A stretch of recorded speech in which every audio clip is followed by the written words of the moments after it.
Here's Caitlyn Collins and Ted Cruz having a back and forth. Go ahead, Rob. And we don't have a motive yet. We don't know yet. We're waiting. Obviously, we've heard what the governors had to say, what the FBI director said today. Come on, we don't have a motive yet. We know. We don't have a motive yet. What's happening with? Really, that's CNN's position. I mean, from law enforcement, he just happened Senator. to fire the gun in celebration. You can't tell the motive. Senator, that's not what I said. And I said law enforcement hasn't laid out a direct motive. They've laid out a lot of evidence here of these messages and what actually the they shooter have. said to They've said that family he was a members left-wing and to activist who roommates. hated Charlie Kirk. Pardon? Senator, with all due respect, you know exactly what I'm saying. I'm not arguing with you politically. I'm saying that law enforcement has not put a specific motive. You know that there's a difference of what they're putting in a legal argument than what you're talking about. And you're not even we're not even arguing about the facts here. What you just said is false, Senator, Caitlyn. No. Caitlyn. Facts. Hold on a second. Let me answer your statement because what you said is factually Senator, with false. all due respect, Law with all due respect, you're said 5 times. Okay, go ahead. That I did not say. And I want to get back to, we just laid out the facts. You in the just opening said of the law show, enforcement has not laid out a motive. That is objectively false. You spoke to the Deputy Attorney General. Pause right there. Okay, so Ted Cruz pushing back. Is CNN going to come and ask her to apologize on that? By the way, this is CNN. There is CNN. There is late night show. Your job is to report accordingly, right? Late night show, that's not their job. So they can come and they're telling comics and jokes. Like the other day when you saw Bassem Youssef on, he was being pushed by Pierce. And you know what he finally said after he was being pushed? Guess what Bassem Youssef finally said? I'm a clown. I'm a comedian. You didn't see that? Yeah, because I'm a so clown. So Bassem, can you put up Bassem Youssef and what do you call it? Pierce Morgan, the old clown response. You know, if you is that the one, Rob? I think that's the one. Yeah, no, I don't know if that's the one. It says I am a clown. Yeah. No, that's a highlight thing. Okay. That's a highlight thing. There is one that will show that this is just that part when he says, I'm just a clown. That's the one. I'm a comedian. Watch this one here. Go ahead. I can't hear it. Can't hear it. See, it doesn't matter how critical journalists are about Israel. It will never be enough for you because you want the right. You want the right to suggest that Charlie Kirk was the subject of a hit job by Israel. You want the world to think that. That's why you said what you said, and that's why when I asked you, you went, Netanyahu says it wasn't him. By the way, I'm not even the only one. People are actually, here's the thing. If you continue lying to your people, right? I'll tell you what. Let's call me a conspiracy theorist, right? Yeah. Call me someone who is illogical. Call me whatever you want. If your government continues to lie to you consistently, this is where conspiracy theorists thrive. If you're not transparent, why do you want to be one of them? If you want to cover up, no. I'm not saying I'm one. Why? Of them. Why float a mad conspiracy theory about Israel? Because it's the internet, and I'm a comedian. Okay, and but it's not that funny, though, is it? See, but that's. Actually, a lot of people thought it was. But by the way, you can pause it right there. So, FYI, as much as he is using that as once he got corner, what's the last thing? I'm just a comedian, right? Guess what? He can use that because he's right. He is. He's a right? comedian. He is a comedian. Not respectfully. Anymore, no, but what I'm trying to say is he can use that insurance card as a comedian. Guess who can't use that? CNN cannot use that. Thank you. They cannot. Caitlyn Collins cannot use that. I'm going to go to the Obama clip, then I'm going to come to you guys for your thoughts. So I'm going to play this Obama clip and tell me how you feel about what's going on here. Go for it. Obviously, I didn't know Charlie Kirk. I was generally aware of some of his ideas. Generally. I think those ideas were wrong. Yeah.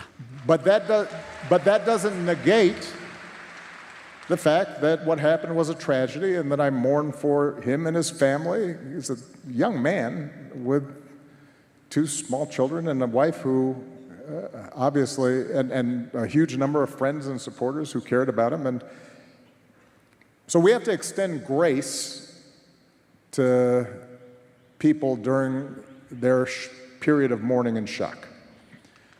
We can also, at the same time, 2 people clap. say that I disagree with the idea that the Civil Rights Act of 1964 was a mistake. That's not me politicizing the issue. It's making an observation about who are we as a country. I can say that I disagree with the suggestion that my wife or Justice Jackson does not have adequate brain processing power. I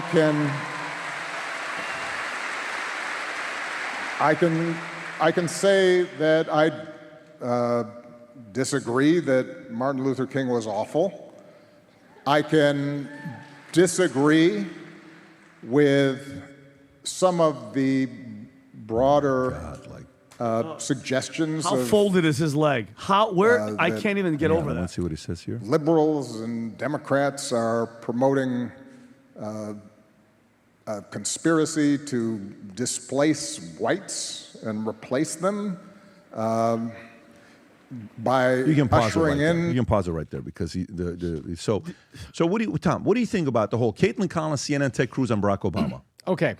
First of all, Caitlyn Collins and Ted Cruz, you have to remember, every interview that is on CNN is just like an article. You read an article that's like describing a guy, they call them man in full articles, Vanity Fair. Then there's hit pieces. Then there's investigation.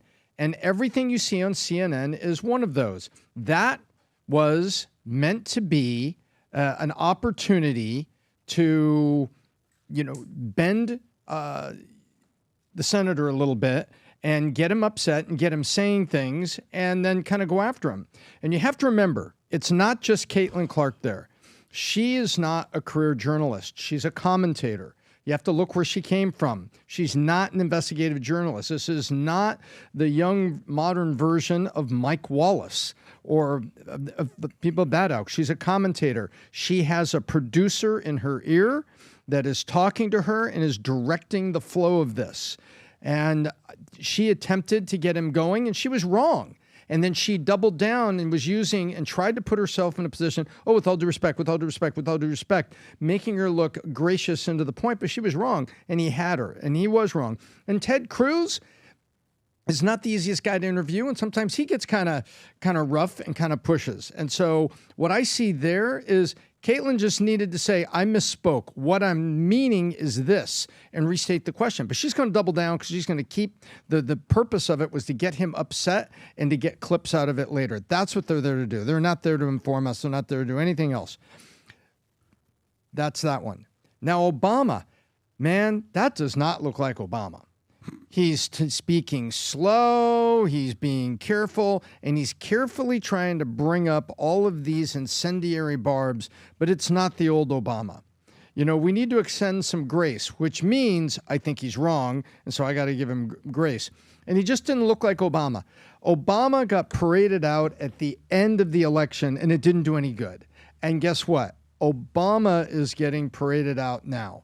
It's like the bat signal. It's like, we got to get Obama. Let's go get him. And so they're reaching out to get him. I'd like to know what he's thinking. I'd honestly like to know what he's thinking. And I'd love to sit down with him and say, Mr. President, emeritus, what are you thinking there? You were very measured. You were very slow. What was the thought process? That didn't look like you. You've always been a definitive communicator. I didn't always agree with what you said, but it didn't look like you, and it was weird. Well, first of all, and I'm sorry, Pat, I've never seen somebody's legs. I'm sorry that they were folded so hard. I don't like. No. I'm not even trying to be funny. What's he covering? How it just hurts me. The leg is almost behind him. But anyway, Or in hurts regard to himself, what he's is what saying, you're saying. Pat, for somebody He's that actually, to be respected, he's actually in shape, can play Oh, no, basketball. 100%. He's very active, so he's taking care of his health. Oh no, for sure. I can't sit like that. It I've drives never me seen you nuts. sit like But that. we know way more about Go ahead. basketball than him. So, I'll tell you that but much. I know more than No. Trust Don't me, get it Pat. twisted. If we did a You don't pick and know roll right anything now, about bro, basketball. I'm Go ahead. dunking that. I know basketball. Go check It's Minette. an orange thing. Go ahead. So for someone, and look at just the blatant lie, like he's like, I didn't know him well, but he just went through a list of 5 things in order, in depth, about what he said and what he feels and his points of view. So I don't buy none of that. They know exactly who the hell Charlie Kirk was because his voice was huge. That aside, when it comes to Caitlyn Collins, it is more of a question about, do you think these talking points, her attitude, is because they don't want to take accountability because they know networks like CNN are the ones saying all this stuff, the fascists, the dog whistle, the rallying the troops, so to speak, that do stuff like this. So is she saying it because she's getting orders from the top to say this? Because she can't admit to that. She can't say, well, we know that he's a leftist. We know that he's, He called Trump a fascist, wrote the stuff on the, we kind of take a little bit of fault for pushing this ideology and this rhetoric that might have pushed them. Vinny, Why you do they can do answer that? your own question. Does she do her research and write her show, or does CNN's political people from their angle? CNN, for sure. There you go. But I'm saying, though, so my question to you is, so she's just willing, and I get these people are out there, she's just willing to take a paycheck, to just be a give me the money, commentator and I'll be say, more left than she was 15 years ago. Yes. And that's what it is. Okay. And that drives me nuts because you're the networks, the MSNBCs, the CNNs, and all those freaking pundits out there that keep saying the word fascist, Hitler, Nazis, and they're scared to take accountability for what they do because a lot of people go, you mean calling somebody a fascist is going to make me do something? Yeah, guys, we're normal. But those crazy, those Tyler, furry, transgender, whatever the hell they are, they keep hearing it. Guys, they're weak. They're weak and they're captured by evil. And that dog whistle, it takes one person. It takes one person to go and freaking Butler and get on that roof and try to shoot Trump, which I think there was another person, but that's another one. Or this Tyler guy. Don't forget the water tower. Yeah, exactly. So I think it's lazy, and I think Obama's lying about saying, "Oh, I really didn't know him." You know exactly who the hell Charlie Kirk was. Look, you say this all the time, Pat. We need a synergist in this country, and we need it bad. Who's unifying people at this point? I mean, you talked about this the other day, I believe, with Candace. Just like, calm down. You're increasing the flames. You're increasing the temperature. Who's the synergist out there these days? Is it Obama? No. Is Trump unifying people? Hardly. Was the Pope? Definitely not. Well, maybe this new Pope. We'll see. Is LeBron? Is Tucker? They say with great power comes great responsibility. It's so easy at this point to quote unquote dunk on the other side. Gotcha. We own the libs, bro. We crushed you on that one, dog. All right, point, right side. Oh, we fact check you. You're lying. Got you. That's so easy to do at this point. We're all guilty of it. I'm guilty of it. We're all guilty of it. But, Pat, last night I was with Marcelo and he's doing his stand-up special. After the show, for an hour, we hung out in the green room. We were just talking, and we were talking Charlie Kirk, and we were talking politics, and we did it. And we did basically a podcast, to be honest with you, the type of podcast the world needs to see. A black guy who loves Trump. He's doing a Trump impersonation. Marcelo, whose mom fled Cuba, hates communism, but they're also Hispanic, Latino, so they're like, well, what's going on? You're kind of vilifying Latin. And we talked about the concept of having grace and being a unifier and being like, listen, guys, we have so much more in common that divides us, but we want to amplify the far left and the far right. And we think that everybody on the far left, if you're a Democrat, well, you're evil, you eat children, you eat babies. It's like, that's the far, far, far, far left. Or if you want to vilify the far right, you're racist. It's like, dude, nobody's hanging people from trees these days. Calm down. Everyone wants to be right. Everyone wants to get their clip. Everyone wants to go viral for dunking on the other side. They said, we interviewed the guy Rick Sanchez years ago, and remember his famous quote? If it bleeds, it leads. It's so easy to dunk on the other side, to talk trash. It's way harder to see, hey man, I hear you, bro. I hear you. Charlie Kirk attempted to do that. Don't get it twisted. But people out there think that all he did was going around dunking on the other side. I would argue that he made his entire career by attempting and trying to find common ground. But people will clip the worst of the worst of the worst.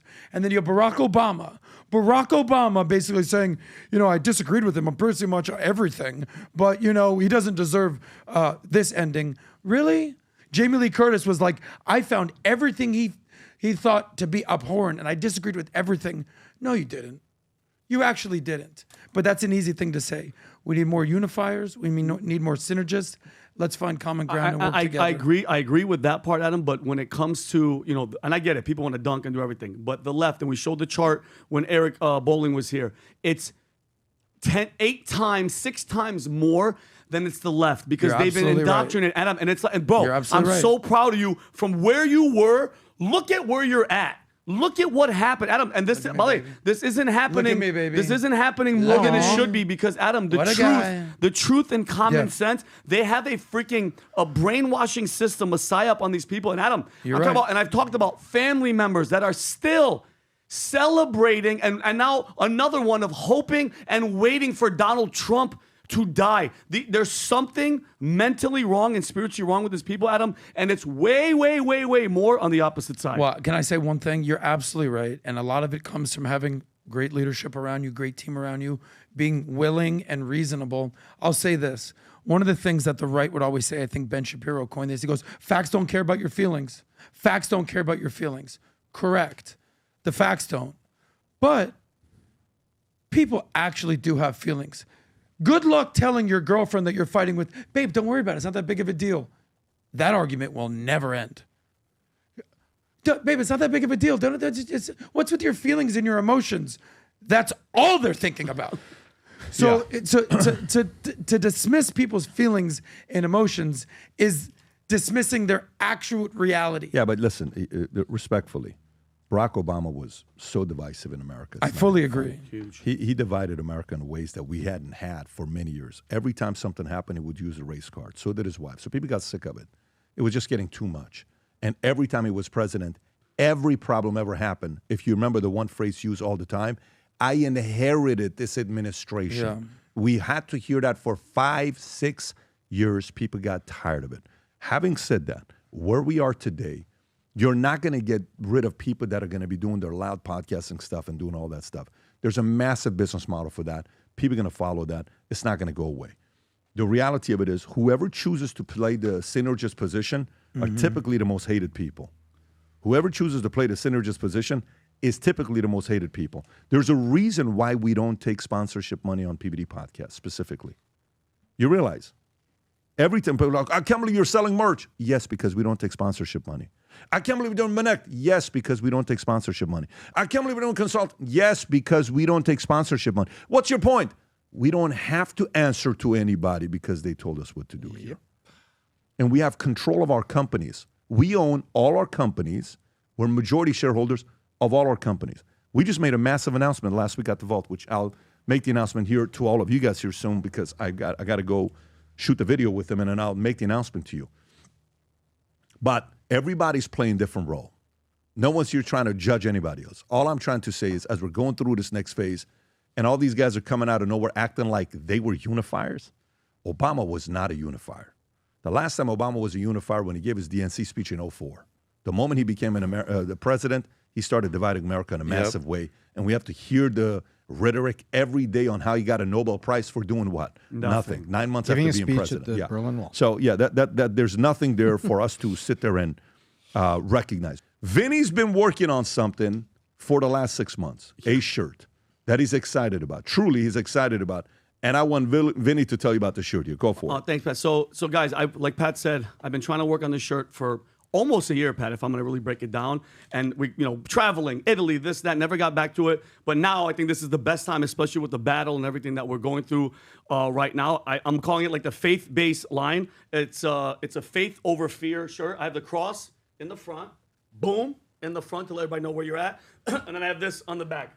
Faith over fear, and the Hebrews 11:1. Adam, you like this? Thank you, His buddy. faith is confidence in what we hope for and assurance about what we do not see. Everybody knows this. Jesus Christ was born over 2,000 years ago. None of us have seen him. Nobody's talked to him, but guess what? We believe. Okay, that's a faith. And the greatest story of faith I've ever heard, Tom told me, it was a centurion Roman soldier, and he saw Jesus, and he went up to Jesus, and he said, Jesus, my young servant is at the house, and he's paralyzed, and he's in immense suffering. And Jesus goes, shall I come and heal him? And the centurion, by the way, a Gentile, looks at him and says, Lord, I do not deserve to have you under my roof, but just say the word and you shall be healed. Think about that, Pat. So Jesus turns to his disciples and he goes, I have not found anyone in Israel with such faith. And he says to the centurion, he goes, go and let it be done just as you believe it would. Okay, and the servant was healed. That is faith, guys. So, and if you have faith and you are a Christian, you have nothing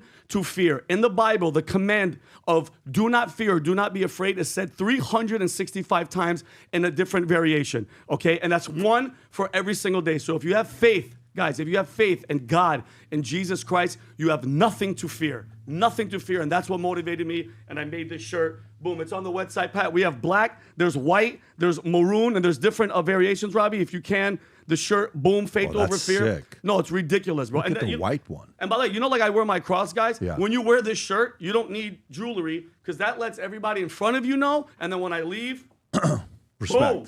Gang, Boom. go support it. Love it. Vinny's merch, Faith Over Fear. White, black, gray, red, pick and choose. It's out there for you to order. VTmerch.com. If you enjoyed this video, you want to watch more videos like this, click here. And if you want to watch the entire podcast, click here.